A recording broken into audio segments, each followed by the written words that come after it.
सभी स्टूडेंट्स का बंसल में इस क्लास में स्वागत है।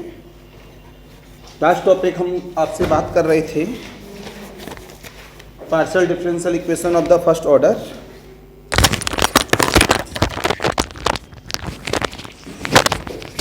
आगे बढ़ते हैं हम लोग सभी। बच्चे के नजर टेस्ट ले लो आप। क्यों भाई, रेडी फॉर टेस्ट? कभी तैयार नहीं होते हो आप? तैयार हो? चलो भाई, इसी वीक में लेंगे एक दो टेस्ट।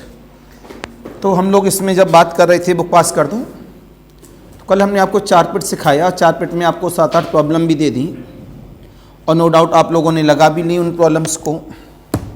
लग गई होंगी सारी? लग गई सब? तो आज का जो लेक्चर है खास इम्पोर्टेंट नहीं है, छोटी छोटी बातें हैं उसके अंदर। आगे बढ़िए बेटा सभी बच्चे। तो ये छोटी छोटी बातें हैं।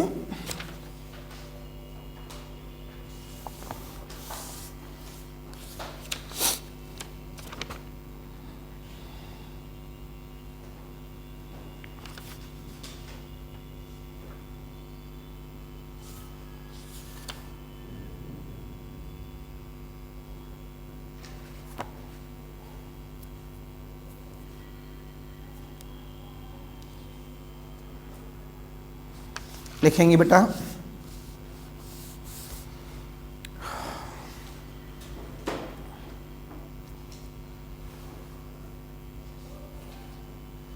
चारपिट तो हम लोगों ने पढ़ ही लिया था, वो उसका ओरिजिनल मेथड था।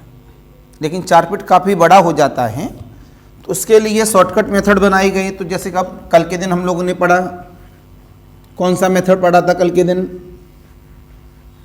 Clay roots. क्या वो चारपिट से सॉल्व नहीं होगा? बड़े आराम से हो जाएगा। तो हमने जवाब दिया इसमें आज की डेट में उन्हीं प्रॉब्लम्स के लिए जो चारपिट से सॉल्व हो सकती हैं।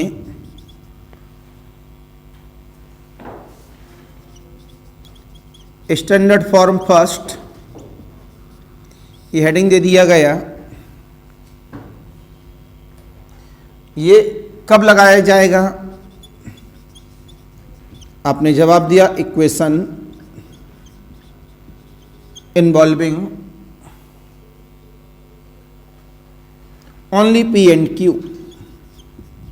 इसके अंदर केवल पी एंड क्यू हो, कांस्टेंट हो चलेगा, बाकी और कुछ ना हो साथ में, तब ये वाला एप्लीकेशन लगेगा।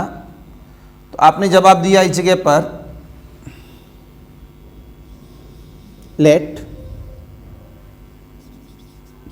let us consider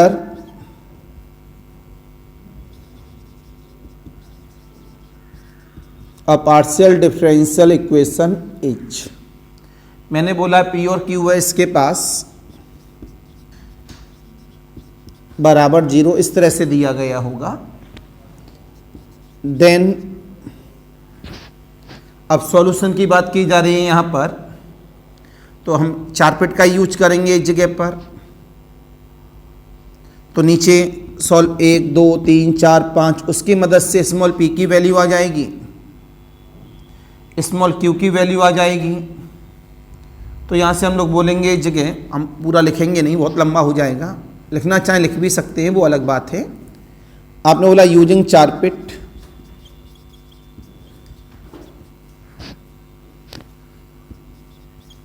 auxiliary equation and solving. P का मतलब आ जाता है A और Q का मतलब आ जाता है B। हमारे पास ये क्या है? Equation number 1। इक्वेशन नंबर 1 में P और Q की वैल्यू को उठा के पुटअप कर देंगे। Putting the value of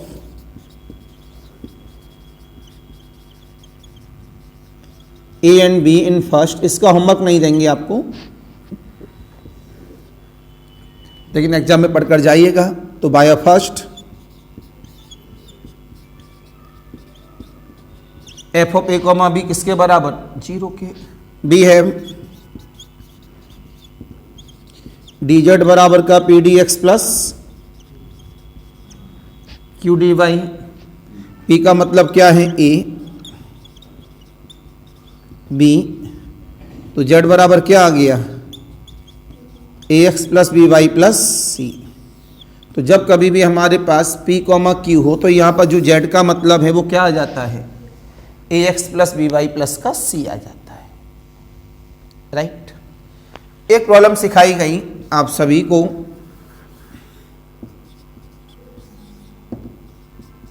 solve partial differential equation H P square plus Q square equal to M square, where small m is a constant.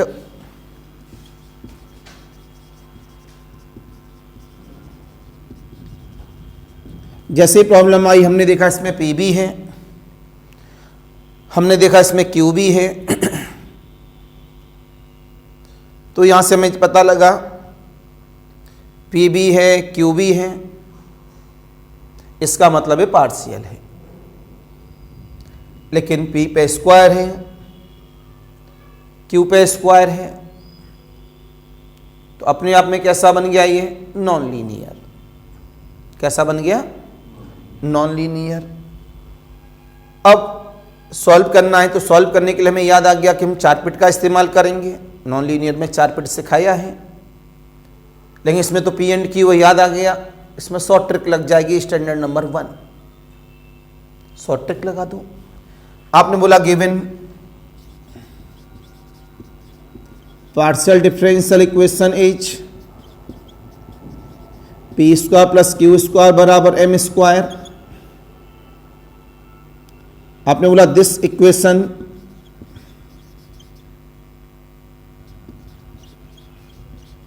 Involve only P and Q, so P बराबर क्या हो जाएगा यहां पर A, नहीं P और Q क्यों लिखेंगे, सीधे सीधे ये लिखेंगे जब P एंड Q है। देन इससे हम लोग लिखना चाहते इस तरह लिख सकते थे f of P comma Q P square plus Q square minus का M स्क्वायर बराबर 0। इस तरह के नेचर से इसे इस्तेमाल कर सकते हैं। ये इसका सॉल्यूशन आया है। Then it's complete integral H Z बराबर AX plus B Y plus का C। इस पे इक्वेशन नंबर 1, इस पे इक्वेशन नंबर 2, राइट। तुरंत यहां से बोला गया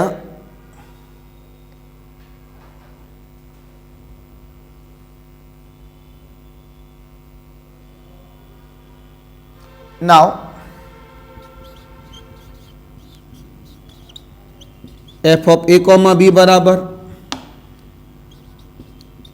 A स्क्वायर प्लस का B स्क्वायर माइनस का M स्क्वायर बराबर 0। ये क्या बन गया मेरे पास इक्वेशन नंबर 3।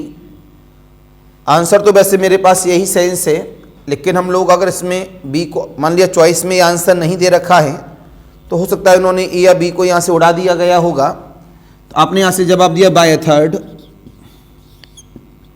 B की वैल्यू क्या हो गई, सब इधर जाएगा, तो B बन जाएगा square root of M square minus, then equation number 2 becomes, तो Z बराबर कितना हुआ AX plus square root of M square minus का A square into Y plus का C। अगर इसे चारपिट से हम लोग सॉल्व करते हैं तो अपने आप में काफ़ी बड़ा प्रॉब्लम बन के तैयार हो जाता है। इसके द्वारा क्यों सॉल्व किया, क्यों इसमें केवल P एंड Q है, 4 लाइन में सॉल्व हो गया। इसका जो CI फॉर्म निकला वो कितना हुआ, Z बराबर AX plus B Y plus C से हमारे पास कांस्टेंट ज़्यादातर 2 ही होते हैं, यहाँ तो 3 आ गई कांस्टेंट। मैंने चारपिट में आपको बताया था लास्ट में, जो हमारे पास कांस्टेंट होते हैं वो कितने आते हैं A एंड B। इसमें कितने आ गए A B C। तो हम लोगों ने करा क्या, ये तो कन्फर्म P का वैल्यू A है, Q का वैल्यू B है थ्योरी से, उसके अंदर लाई कर दिया, लाई करके यहाँ से एक कांस्टेंट की वैल्यू किसी दूसरे कांस्टेंट में निकाल दी। तीन कांस्टेंट हैं, एक कांस्टेंट की वैल्यू बाकी के नेचर में निकाल दी तो अब कितने बचे? दो। अब देखो एक और एक दो, तो केवल दो ही कांस्टेंट हमारे पास बचे ऐसे टाइम। इस वजह से इसका आंसर यहाँ से चल के कहाँ तक लाना पड़ा? इस जगह तक। तो this is the required CI of the given PDE। तो ये सब्जेक्टिव नेचर भी है, ऑब्जेक्टिव भी है, लेकिन आपको लगाना नहीं है। मैं लगा दिया हूँ, बस उसी को देख के चले जाना। नोट कर लीजिए फेयर कॉपी में, कोई होमवर्क नहीं है इसका।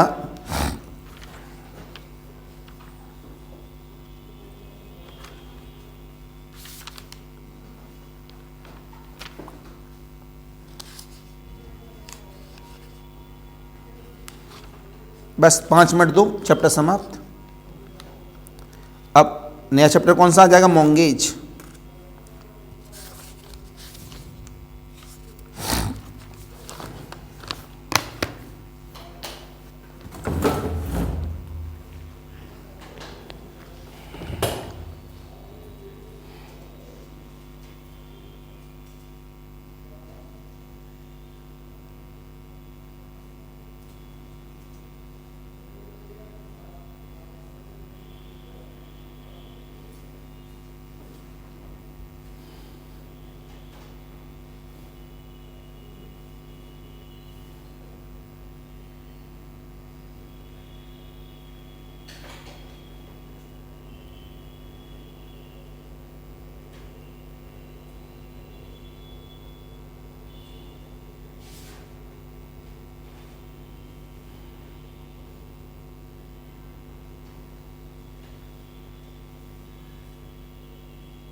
It is clear.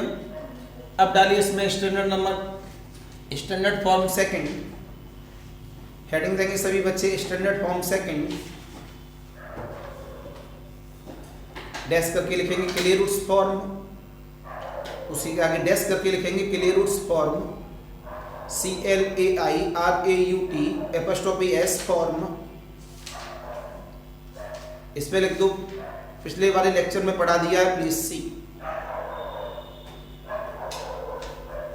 पिछले वाले लेक्चर में पढ़ा दिया है, please see, please see in last lecture.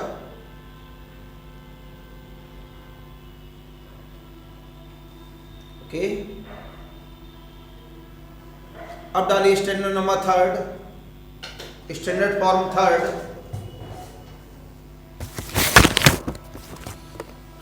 Standard form third. Standard form third में क्या है? Equation involve only P, Q, Z। तो पार्शियल डिफरेंशियल इक्वेशन बन गया किसका? P, Q, Z का।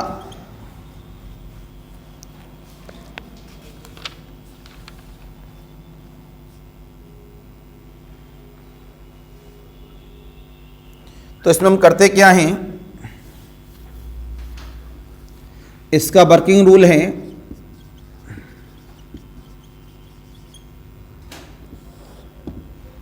F of P, Q, Z बराबर 0। यहाँ से लेट कर लेते हैं, ये 4 बिट से एप्लीकेशन लाई हम लोग इसे, u बराबर x प्लस का ay, और यहाँ रिप्लेस करते हैं P को dz अपॉन du से और Q को a into dz upon du। आ जाओ, a into dz upon du, right, in first. तो ये ऑब्जेक्टिव में आ सकता है। अगर हमारे पास ये फॉर्म है तो इसमें P को रिप्लेसिंग क्या है और Q को रिप्लेसिंग क्या है, इस वजह से पढ़ाया जा रहा है ये सेंस। अदरवाइज हमको 4 पिट तो आता ही है, उससे सॉल्व हो ही जाता है। तो यहाँ से बोलेंगे एंड सॉल्व द, जब P एंड Q किस में चला गया? D में, और जबकि किस में होते हैं? डेबर में। डेबर वाले को पार्शियल कहते हैं और D वाले को क्या कहते हैं? Ordinary differential equation. तो आप बोलेंगे then new ordinary differential equation solving. जो नई इक्वेशन बन रही है वो कैसी बन रही है? Ordinary differential equation. फिर यहां से बोलेंगे पुटिंग u बराबर x plus A Y in the solution of ordinary differential equation, then we will find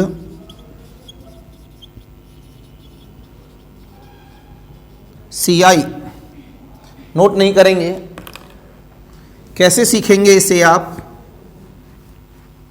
इससे भी देखें, 9 times of solve PDE 9 times of P square Z square Q square, this is the Z only, P square Z plus का Q square is equal to 4। कलम बंद। आपने बोला given partial differential equation is 9 times of, इसे आप लिख सकते हैं अपनी मर्जी से, F of P, Q, Z क्या दिया है? P स्क्वायर Z प्लस का Q स्क्वायर माइनस का 4 इज इक्वल टू 0। पुटिंग क्या करते हैं? लेफ्ट साइड में वर्किंग रूल है u बराबर x प्लस का ए वाई। क्या बेटा लोगों, आपने तुरंत यहाँ से P एंड Q में रिप्लेस क्या किया? dz upon du, a dz upon du उठा के पुटअप कर दो। इसमें आपने बोला पुटिंग P बराबर D z upon d you, Q बराबर A times of d z upon d you in equation number first, right.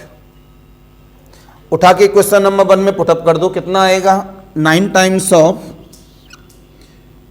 D z upon d u का होल स्क्वायर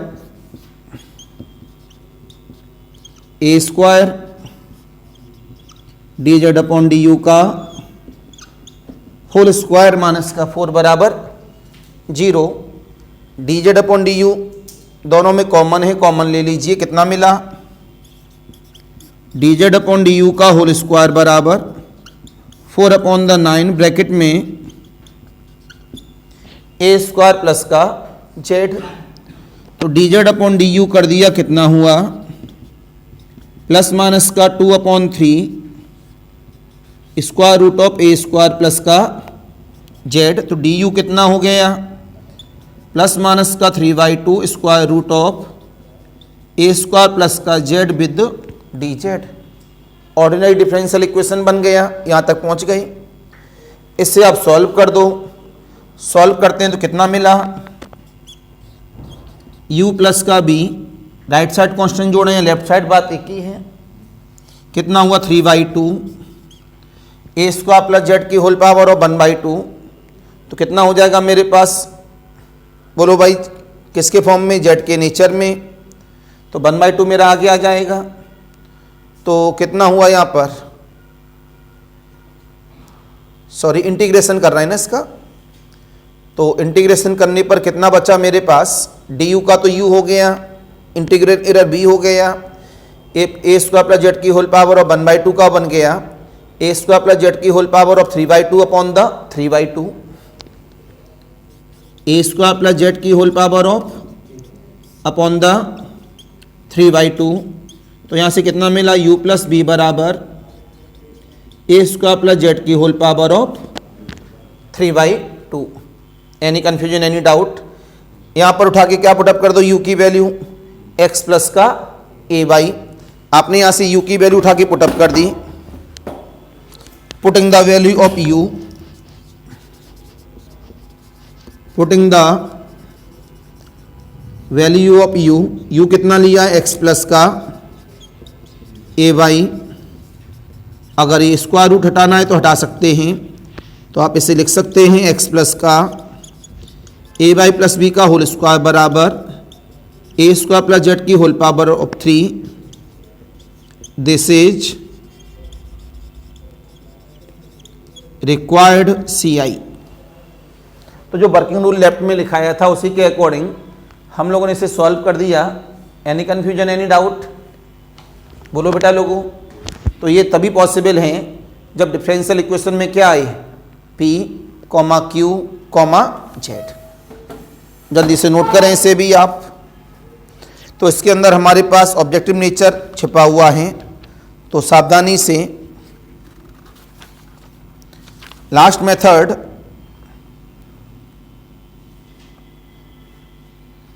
जिसकी ज़रूरत नहीं है, तो 2-3 क्या करो आप, प्रॉब्लम घर के लिए लिखें, तो प्रैक्टिस तब भी हो जाएगी प्रॉब्लम की।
Any confusion, any doubt?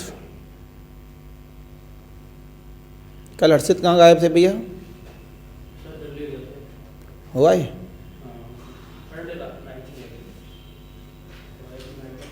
PM साहब से मुलाकात थी? अच्छा।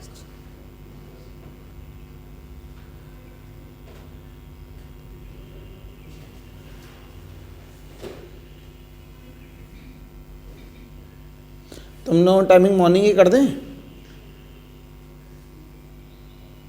बताओ क्या नाम तुम्हारा? मौसम? पहले तो आ जाती थी।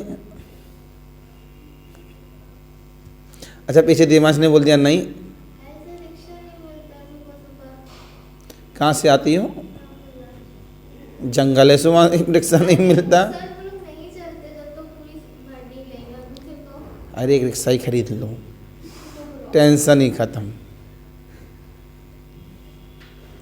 अब गवर्नमेंट को स्टूडेंट्स को रिक्शे बांटने चाहिए लैपटॉप की जगह, क्योंकि लैपटॉप का तो कुछ यूज हो नहीं रहा भाई। नौकरी नहीं मिल रही, क्या करेंगे भाई? हम लैपटॉप पढ़ाई के लिए यूज में काम आता है, पढ़ाई करके नौकरी न मिल रही तो रिक्शा तो भाई काम चल जाएगा।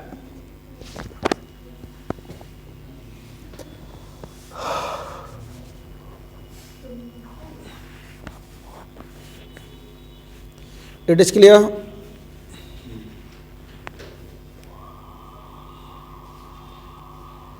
होमवर्क दिया दो चार पांच प्रॉब्लम लिखो। Solve the partial differential equation Z equal of the P Q. क्या? Z equal of the P into Q, right. इसका आंसर भी साथ में लिख दो। 4az equal of the X plus A by plus B का whole of square, X plus A by plus B का whole of square. Problem number 2, Z equal of the P square minus Q square. इसका भी answer लिख दो। X plus A by plus का B, X plus का A Y plus का B equal of the 4 times of 1 minus A square bracket बंद into Z. Into Z. ये हो गया भैया होमवर्क आपका, और चैप्टर का क्या हो गया, समापन, राइट। अब इसमें लास्ट हेडिंग दे दो सभी बच्चे, नए चैप्टर के लिए तैयार हो जाएंगे, अगले वाले लेक्चर में मिलेंगे। मॉन्गेज मेथड, नए पेज से नया चैप्टर, मॉन्गेज मेथड, MONGE'S। इसमें समय नहीं लेंगे हम ज़्यादा, इससे प्रॉब्लम मे और मे नॉट है, 90% नॉट है, 10% मे है। और दूसरा टॉपिक मैकेनिक चल ही रहा है आपका, तो ऑनलाइन वालों के लिए नमस्कार, बाय बाय। तो मैंने सेंटर